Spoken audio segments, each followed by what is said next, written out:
राज्य मागासवर्गीय आयोगाच्या अध्यक्ष यांनी 4 तारखेलाच राजीनामा दिला होता।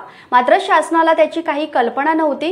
राज्य मागासवर्गीय आयोगाचं अध्यक्षपद हे अतिशय महत्त्वाचं आहे। त्यांनी राजीनामा देणं चुकीचं आहे। सरकारने याबाबतीत खुलासा करणं गरजेचं आहे।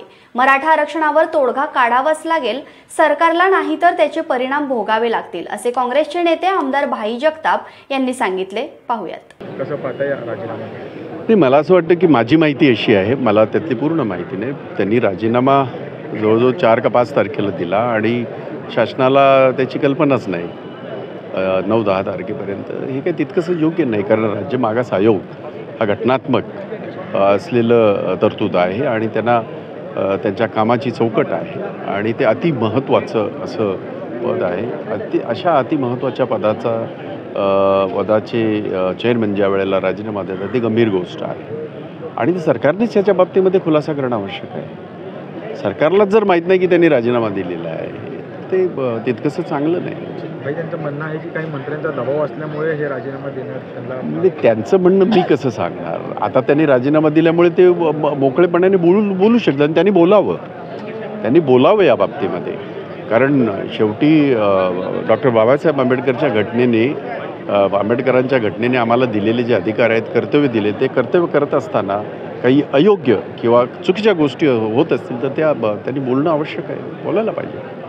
धनगर समाजाच्या आरक्षणासंदर्भात किती मोर्चे निघत आहेत? सगळ्यांच्याच आरक्षणासंबंधात हे सगळे हेच फडणवीसांचं भाषण आहे, सभागृहात सुद्धा आहे आणि बाहेर सुद्धा आहे। आमचं सरकार येऊ द्या, पहिल्या याच्यामध्ये कॅबिनेटमध्ये निर्णय घेऊन टाकू। आता तर किती कॅबिनेट झालं आणि किती काय झालं, आता ते आम्ही थकलो आता हे सगळं, आणि तुम्ही दाखवून थकले असाल कदाचित। त्यामुळे फक्त आणि फक्त धनगर समाज असेल, मराठा समाज असेल, आदिवासी समाज असेल, यांना फक्त एकमेकाच्या ह्याच्यामध्ये गुंतवून ठेवायचं। ओबीसीला आता त्यांनी त्याच्यात ओढलं आहे, म्हणजे ह्यांच्यामध्ये वाद तयार झाले की हे मोकळे, ही त्यांची फार जुनी पॉलिसी आहे।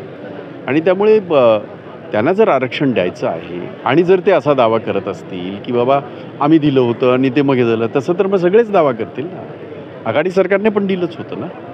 त्याच्यानंतर जेव्हा तुम्ही ते 16% कमी केलं आणि ते दिलं, मग ते टिकायला पाहिजे ना कोर्टामध्ये। कोर्ट काही काँग्रेसची नसतात किंवा राष्ट्रवादीची नसतात, कोर्ट असतं। त्यामुळे यांनी अशा पद्धतीने लहान मुलासारखं बोलणं की नाही ह्यांना टिकवता नाही आलं म्हणजे काय?